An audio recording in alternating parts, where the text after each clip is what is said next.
Hello and welcome to Home Life for Extraordinary Impact. My name is Matt Barrios. I'm a husband, dad, researcher, writer, and coach, and I am exploring global perspectives on people's homes.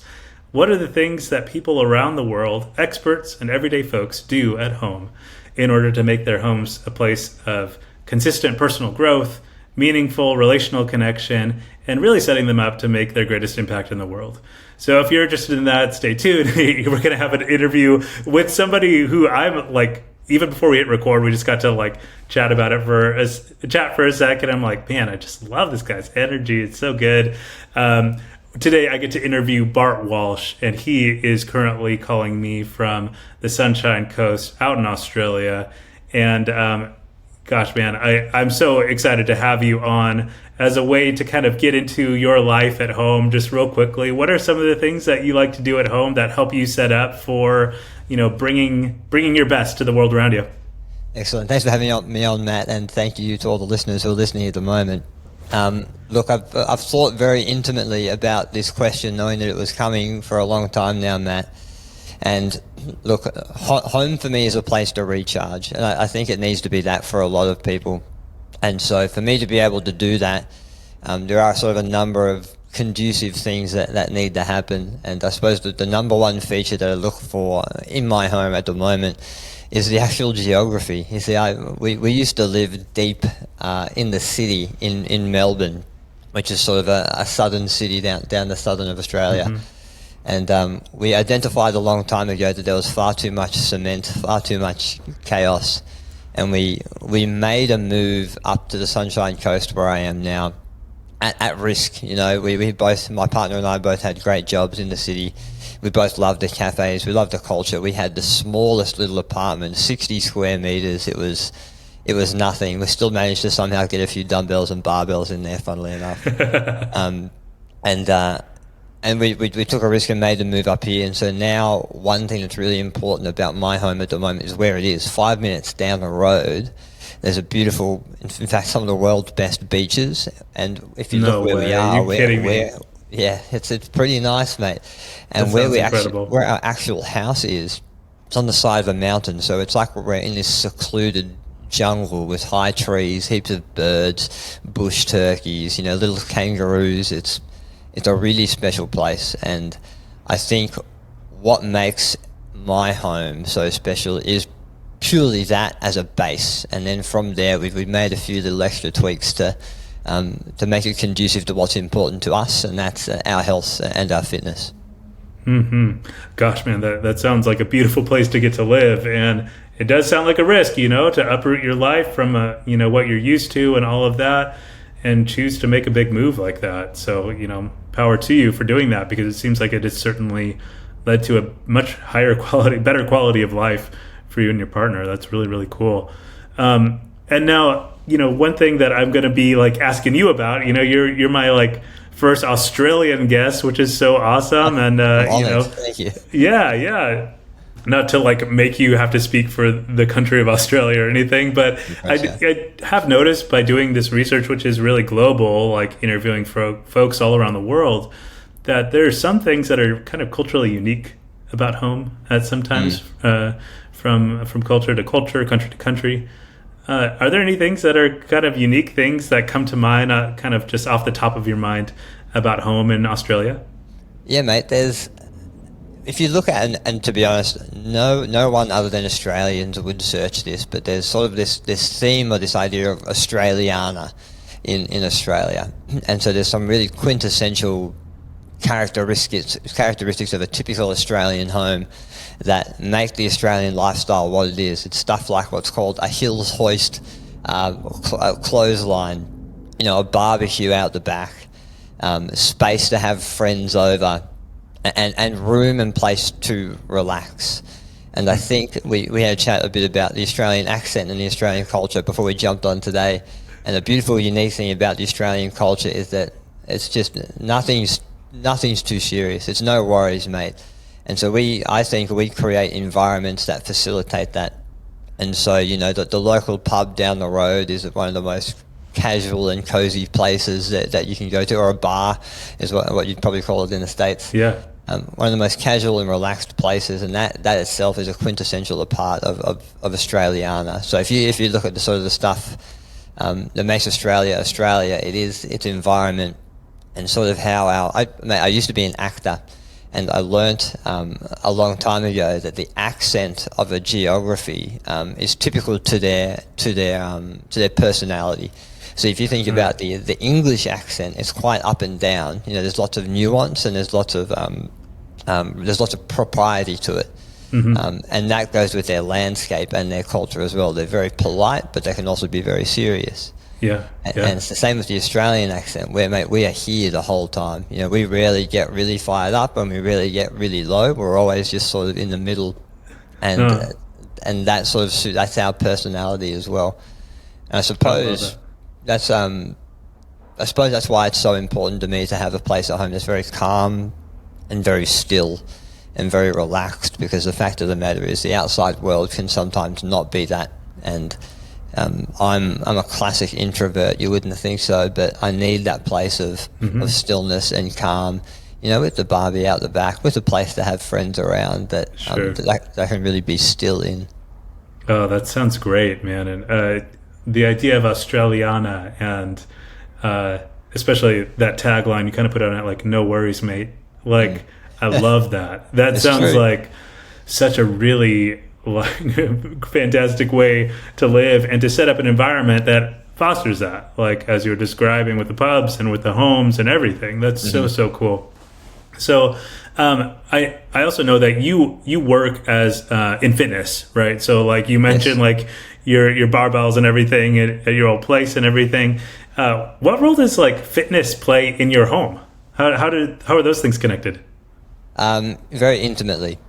So one of my passions, one of my drives is to change people's paradigm on what fitness is. Because if you ask the lay person about their health and their fitness, they'll say stuff like sets, reps, how I look, calories, burning calories, that sort of stuff. When we know our physicality, our movement, our biology has a far-reaching effect on other parts of our life. In fact, often if I'm training someone or someone comes to me for advice, how they look is a byproduct of what I'm trying to do with them. And in terms of how it fits into our home life, into our household, I think we take on the oxygen mask theory. So when you're on a plane, they often say, put your oxygen mask on before you put one on someone else's. Yeah. And so me and my partner and our little boy, Lysander, who's 11 months old now, we know that we can better serve others and we can better serve each other if we're also serving ourselves. And so making sure that, our home is set up for a reasonably clean nutrition protocol. Our home has enough toys in it to encourage movement and encourage space within the home is a really important thing. Cool. And just knowing that we're all there to support each other on this journey. And from what I've found, I've trained thousands of people out there, even more by proxy through other trainers. And the best feedback I can get, and in fact, there's a member at the gym here where our office is, and he's a big boy. He's on a big journey. He's got a lot of weight to lose. But the first bit of feedback he gives is, I can feel myself moving better. I can bend down to pick things up a lot more proficiently. And it's these little 1%ers that make his entire life so much better. Yeah. And so focusing on that side of fitness and feeling those results essentially makes the aesthetics come down the track. So we're a fit household. That's for sure, and I don't think that'll change in a long time. And I don't consider myself a hoarder, except for when it comes to fitness equipment. So I've got a lot of toys around the house that, even just moving from one side of the room to the other, that's a bit of movement I never would have done if that thing wasn't there. So there's sort of elements in our home that allow for that. We have a couple of exercise bikes in different rooms. Under the house there's a whole heap of weight sets. So and we live on the side of a mountain, so we've got steep hills absolutely everywhere. Wow. And I think, to sort of sum up that question, mate, it's a fitter version, and this is something for the listeners, a fitter version of you will be better in every other aspect of your life. If you want to be a better better at your work, if you want a promotion, if you want to be a better husband, father, brother, sister, what have you, if you want better mental health, all of that starts with your biology and your physiology, and you have the power to change that. You sort of just have to make some lifestyle and home tweaks to encourage that more. That is so good. And you know, what's coming to mind is it's almost like concentric circles, you know, like on some level, like at the core of it is things like your mind and the choices that you make and what motivates you and these kinds of things. And then it's like your body, that's like your home. Like, you know, like you are, we got to take care of ourselves. And that's so true. I mean, if you think about it, your physiology, or as a mentor of mine once called it, your flesh vessel that's sort of draped over your soul, very esoteric. Sure. That's your constant. That thing is going to be with you from the day you start breathing to the day you stop breathing. And if you take that, I love that analogy of your body being your home, because it is. And what we're trying to do with this podcast is to have more impact within home life. You can do that with your own body's home too. If you make your internal home a lot better, mate, it changes your perspective on everything.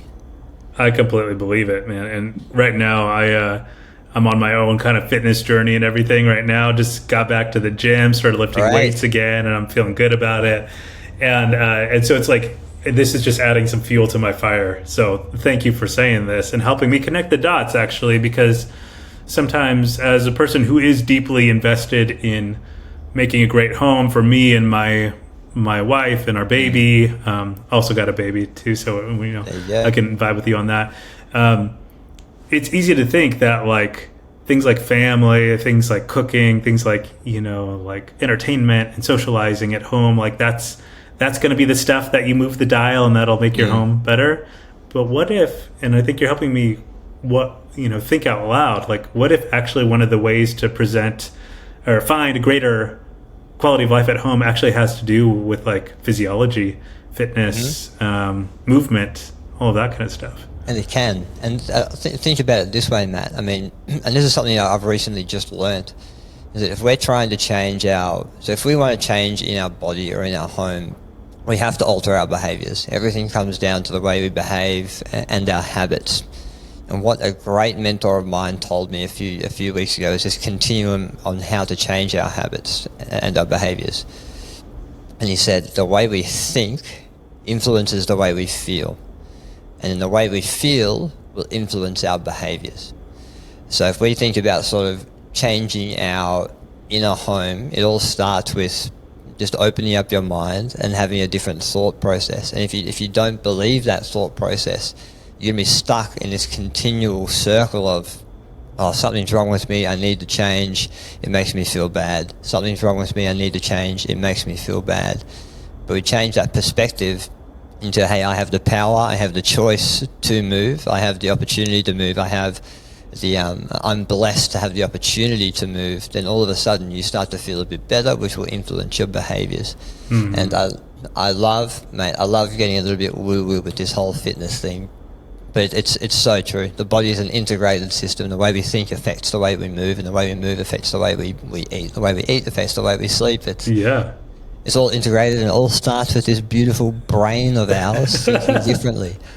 Absolutely. Yeah, man. And one of the things that I'm also exploring is the way environment can lead our state of mind too. So, perhaps one thing that can jumpstart that process of thinking differently might have to do actually with making changes in our actual physical space, like even how you're describing, you're not a hoarder except for when it comes to fitness equipment, right? Like it's hard to, jump over that every time you go to a new space, right? Like you're actually setting up your environment to remind you and to make those sort of choices and make it low friction for you to jump right into a quick exercise on the bike, right? That's amazing. That's absolutely true, mate. And here's another one for you before we move on to another question. Sure. The unconscious and conscious mind is a fascinating thing. So you mentioned just changing a little thing in your environment to change your behavior or to change the way that you feel.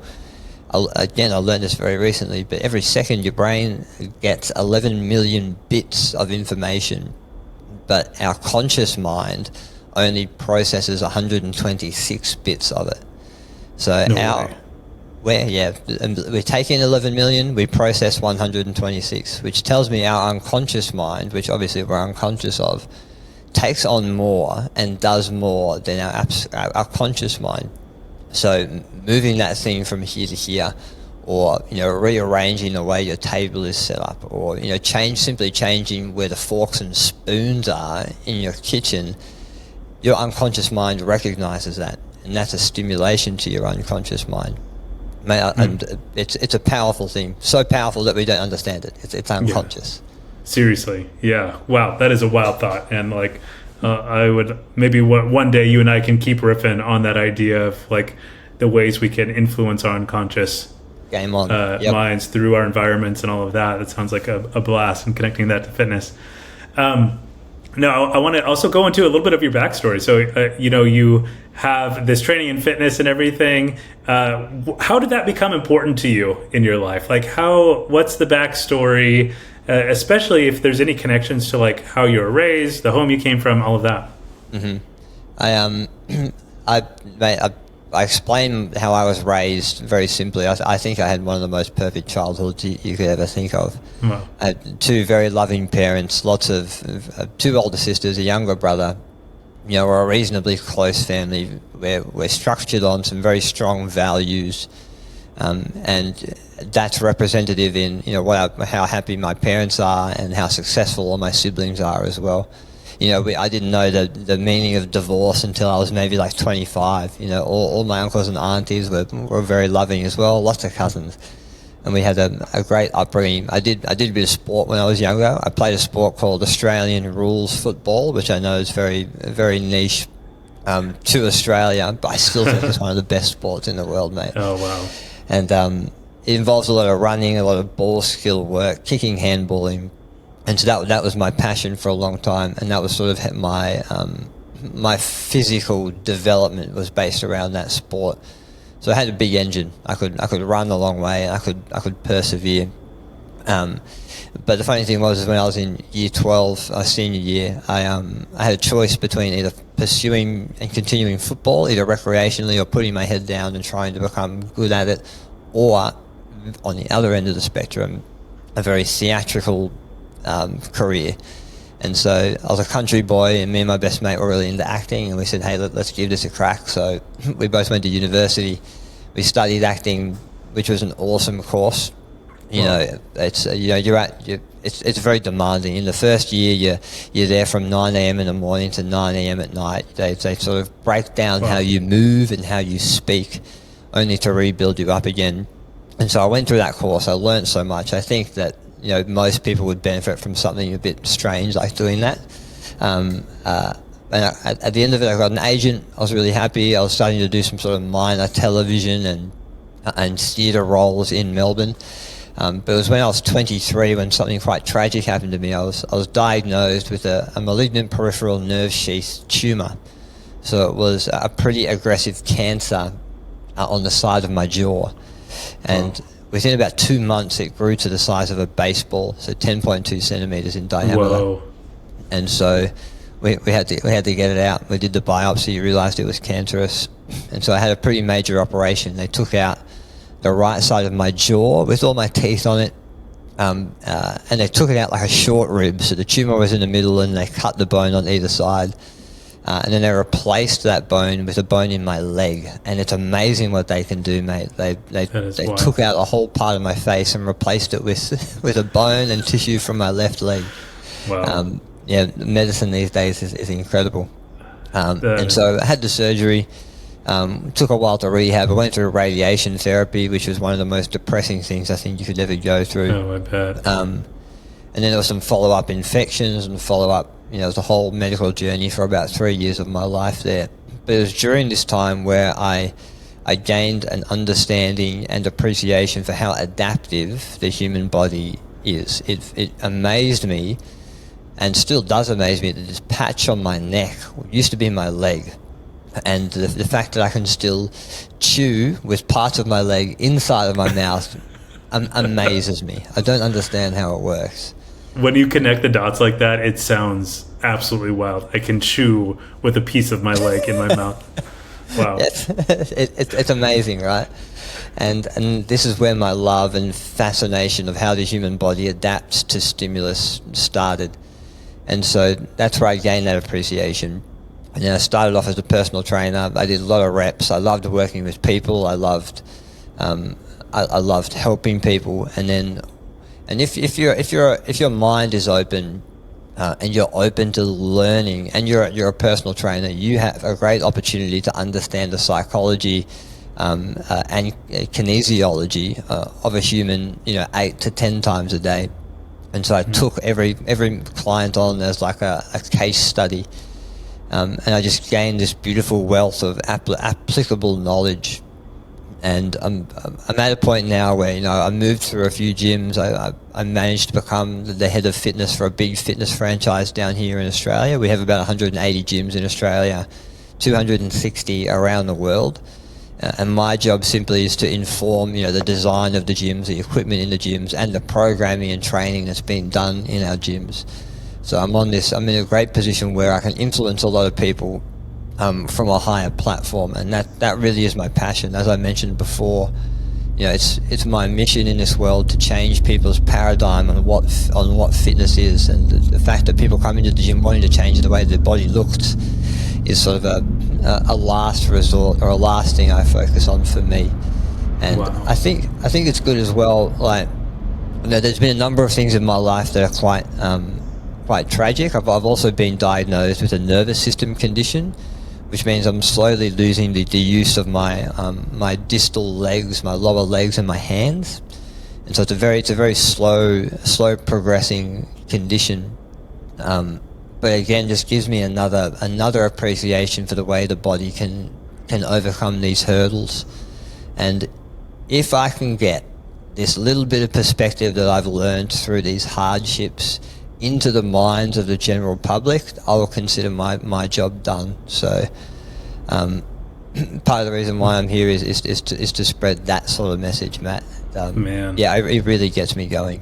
Oh gosh, I love it. And I think what you're describing is something that I think a lot of people probably innately understand, which is just like how much the most important perspectives in life are born out of great challenges and hardship. And thank you so much for representing that, and especially like bringing that to bear on a very holistic picture on fitness too. So not only are you thinking about person looking good, losing weight, or whatever their physiological goals might be, you can also connect the dots then to what does that have to do with what you're hoping for in life, and having a mindset that's grateful, and all of these things. So I just love that, and you sound like you've got the perfect story to represent that. So love that you're doing that, and that you get to do that on like a multiplied platform now throughout these gyms and the role that you're in now. I love it. So when gosh, like that's such a cool backstory. Tell me about the different places that you lived throughout that time. Again, bringing it all back to home and stuff. Like, yes, what were those different environments? Who was there? What were the different feels of the places? Would you tell me a little bit about that? Absolutely. There's a time in my life during university where I think I changed physical home almost more than once a year.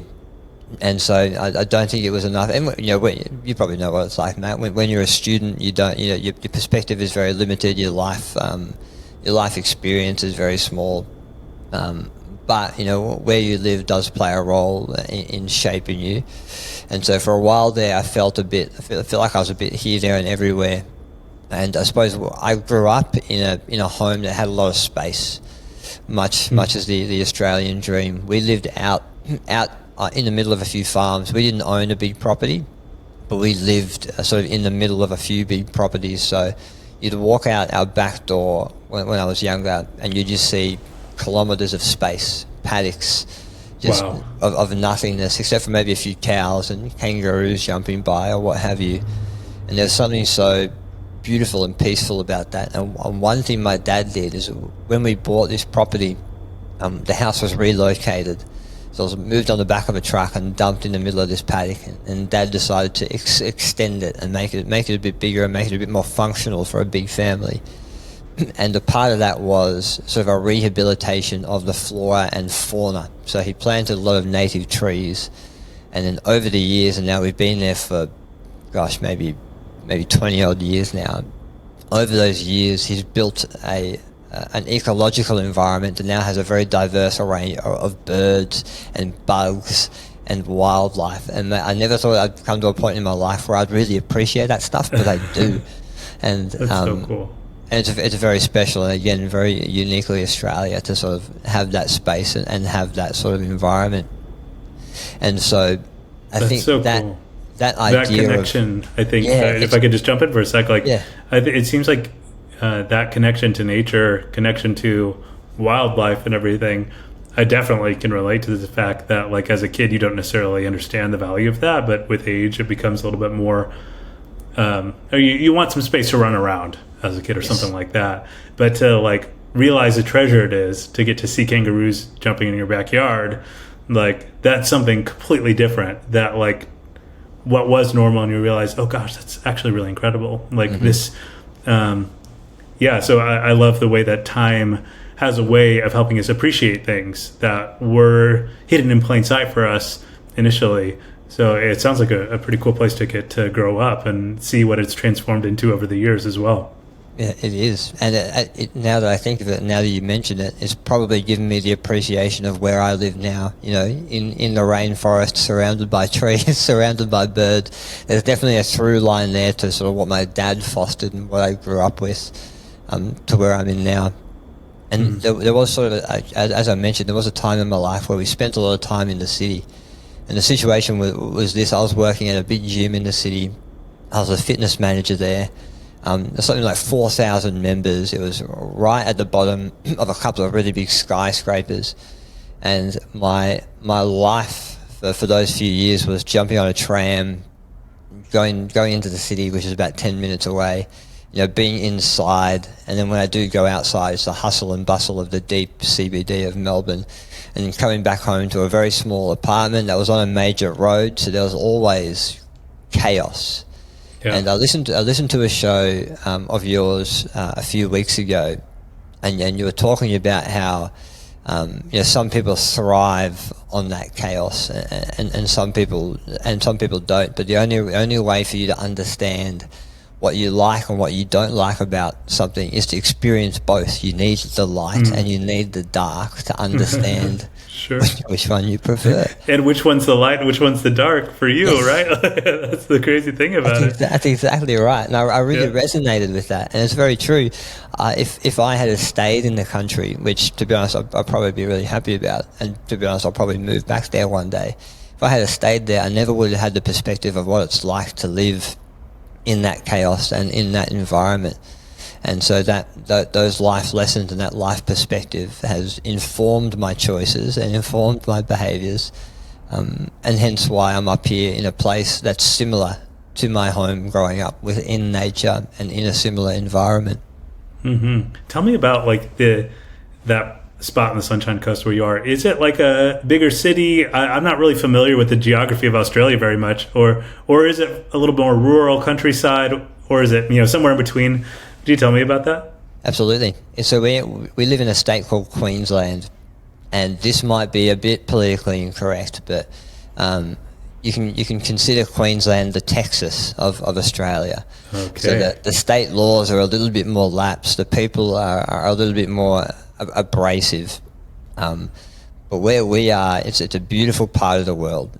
So Brisbane is the major city in Queensland. To the south of Brisbane is the Gold Coast, which is a very touristy sort of area. Some people have likened it to the Las Vegas of Australia. Interesting. Okay. Yeah, and so where we are isn't there. It's north of Brisbane.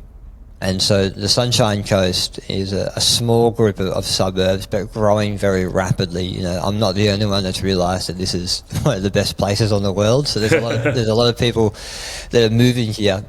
And so house prices are going up and all that sort of stuff. But you could consider it sort of a a regional city, a regional hub. There's a lot of people here, but they're spread out. And as it grows, it's sort of expanding more inland. And the beautiful thing about the inland of the Sunshine Coast, so first of all, you've got, I think, some of the best beaches in the world, some of the best surf in the world, some of the most livable places in the world are on the Sunshine Coast. And then as you move inland, you have a mountain range called the Glasshouse Mountains, which is simultaneously some of the most beautiful formed volcanic plug mountains that sort of frame the area. It's very picturesque, and the flora and fauna, the plants up here are very unique in Australia as well. It's a subtropical climate, so there's lots of palm trees and weird looking plants and very strange animals. And in fact, there's a place on the Sunshine Coast called Noosa, which is another very sort of posh place to go for a holiday. It in itself is a biosphere, a nationally protected biosphere. So the ecosystem up there is so unique that it's now protected, because there's no other place in the world that has what they have in terms of the plants and the animals. And so the more you go inland, obviously the more regional you get. And if you keep going inland a long way, you get to the point of Australia that a lot of international people think of, where it's just desert and, a house in the middle of a desert and then kangaroos jumping by. Right. And so it's Australia. That's Crocodile Dundee kind of stuff, yeah. Absolutely. That's the place you're thinking of. And then if you go further up north towards Cairns, that's where you get the crocs. That's where you get all the really dangerous spiders and really dangerous birds. Oh, wow. There's a reason why we moved from Melbourne to come up here, and part of the reason is just how breathtakingly beautiful it is. A real change of pace and a change of scenery, it sounds like, from the city and the concrete and all of that and skyscrapers versus this very picturesque view as you're describing it. Like I was like hanging on every word as you're describing it. I was like, man, okay, I got to go visit this place or something, because it sounds so beautiful. Yeah, I'm telling you, I've had a lot of time to lament, and up here it's beautiful. The sunrises, the sunsets, it's very special. Oh, it sounds so nice, so good. A real sanctuary to live in. That sounds so good. So let's kind of blitz through maybe a few more questions here that I would be interested to hear about. So you mentioned some of what you do at home is like fitness, and you collect these fitness items and everything. But I'm wondering if you have any other prized possessions, things that carry perhaps sentimental value, or things that you use often. What comes to mind when you think of prized possessions? And again, this is a bit strange, but there's one.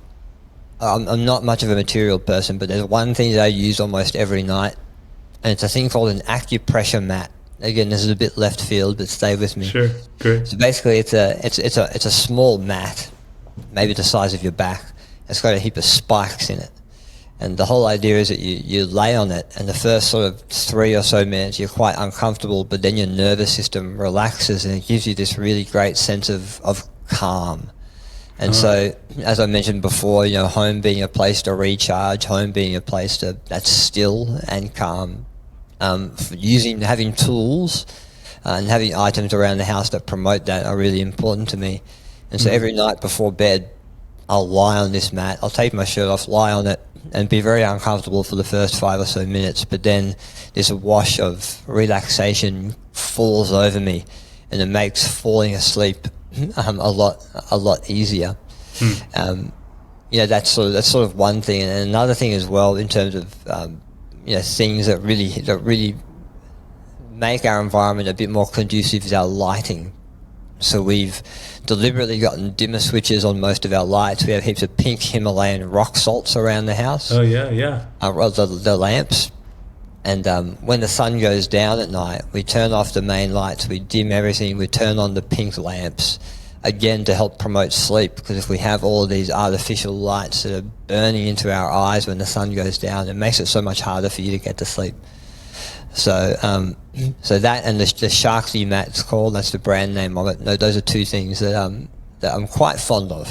Yeah, it sounds very, very helpful for you to protect your home as a place of restoration and re-energizing and all of that. Get great rest. That sounds like a really important value that you have for your home, even as you describe those objects. Like, as much as you are a person who is about being fit and moving, you're also about giving the body its due rest, finding peace, finding calm.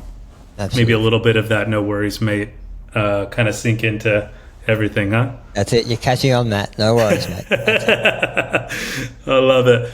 Well, Bart, gosh, I've really enjoyed this conversation, and just walking through it, it seems like you have such a finger on the pulse of what are the things that help a person, go beyond, like, pursue fitness, but in a way that goes beyond fitness at the same time.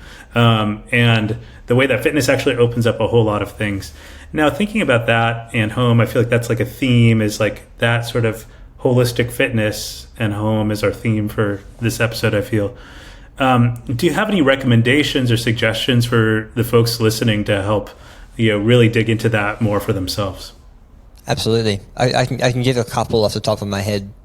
And so, if you're listening out there and you're motivated, or you have a reason to maybe you do want to lose a bit of weight, maybe you want to feel better with your fitness, a lot of that can start with what you do at home. You don't even necessarily have to go to the gym to start that journey. And the first recommendation would be, in regards to nutrition, you control that. You control what you buy. You control what you eat. You control what you swallow. Everything is a choice. And so the first choice you need to make is to make sure you have good food in the house. And that would mean that you have less of the bad food in the house. So if you look in our pantry and in our fridge, look, there's some chocolate in there. There's a lot of bad food in there, but we put it in a place that we can't see, and we portion it out, pretty carefully. But if you really struggle with that relationship with food, simply not having it in the home is a really great step for you not to consume it. And if we want to change our behaviors, putting in roadblocks like that to the block of chocolate by saying, if I want it, I need to go to the shop and get it, that could be enough of a barrier for you not to do it. So that's my first recommendation. Mm-hmm. And then the second recommendation goes back to our conversation, Matt, about the conscious and unconscious mind. If you're at home right now, have a look at your home and go and just objectively have a look and say, is this an environment that's conducive to my unconscious mind? If it's cluttered, your mind is going to take that in. If it's non-efficient, your mind is going to take that in. If you've got 17 different types of screens around you, your body's taking that in and responding to it. So even if it's not consciously important to you, tidying up your environment, making it more conducive to the person that you want to be, is a great first step in making that thought process, which will then influence your feelings, which will then influence your behaviors. So those are sort of my two big recommendations. Those are great recommendations. And I know we are big on, and we do it more or less, but not always nailing it. But like, there's certain things we just don't let in the house, right? Right. Except for the special occasion where we buy it, we use it, it's done, it's gone, yes. Right? Like that kind of thing. So especially around nutrition, that's like a huge help. Great recommendation.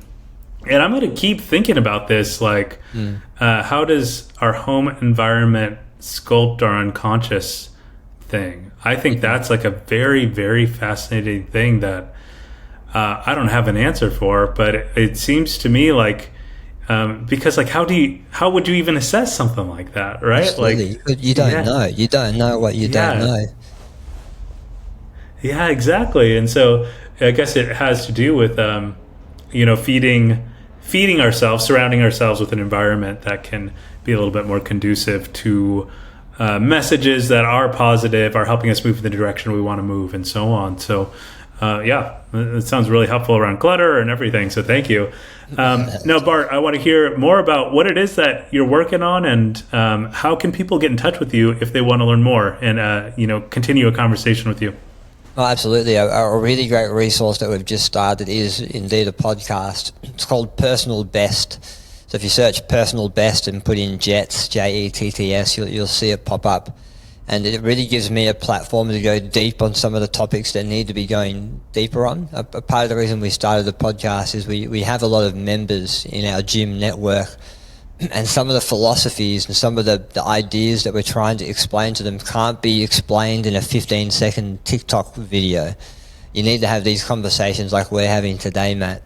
And so that's a platform for anyone that wants to level up their training, their nutrition, and their mind, to start to piece all the puzzle pieces together, because it takes a long time for you to sort of understand what we're trying to do with your health and fitness and why we recommend certain things.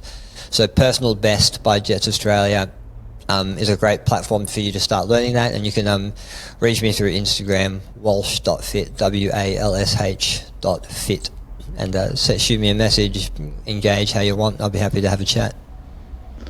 Awesome. Thanks, Bart. I'll take that info and I'm going to put it in a companion blog post that anybody who's listening can just click into the show description. You will find a link to that blog post so that you can find that stuff super easily, everything that Bart just mentioned. Thank you again, Bart, for being an awesome guest. I mean, I just love this conversation, and man, you're giving me so much to keep thinking about. So thank you. Pleasure, Matt. Thanks for having me. Yeah. So this has been a Home Life for Extraordinary Impact podcast episode. I hope you've enjoyed this conversation with me and Bart Walsh. If you really enjoyed it, please take a moment and subscribe and rate this episode, because that'll help me get it out into the world that much more. And if you are also interested in the larger project of this podcast, it's called Home Life Design Lab. It is my business that is all about helping people transform their quality of life at home. And it covers like a very, very large spectrum of things. Everything from the sort of stuff that me and Bart talked about, which is this interesting intersection between fitness and home. And also other things such as architecture and interior design, rhythms of life, relationships, skills, all of that. And how is the home a place where all of these things are converging all the time? So if that strikes your fancy, please go to homelifedesignlab.com, sign up for the newsletter so you'll stay up to date on everything. And you can also check out some of the workshops I've got going on up there. So thank you again, everybody, for having a listen. And a final thank you to Bart. What a great conversation. Until next time, everybody. Thanks for listening to Home Life for Extraordinary Impact. I hope you enjoyed listening as much as I enjoyed putting it together for you. Please take a moment to rate it, like it, and subscribe wherever you have listened or watched. If you really loved it, check the link in the show notes to become a premium subscriber to support the ongoing work of this project and to unlock some exclusive premium episodes. Home Life for Extraordinary Impact is a project of Home Life Design Lab. Find out more at homelifedesignlab.com, where you can sign up for the newsletter and follow along on Instagram and TikTok. Thanks.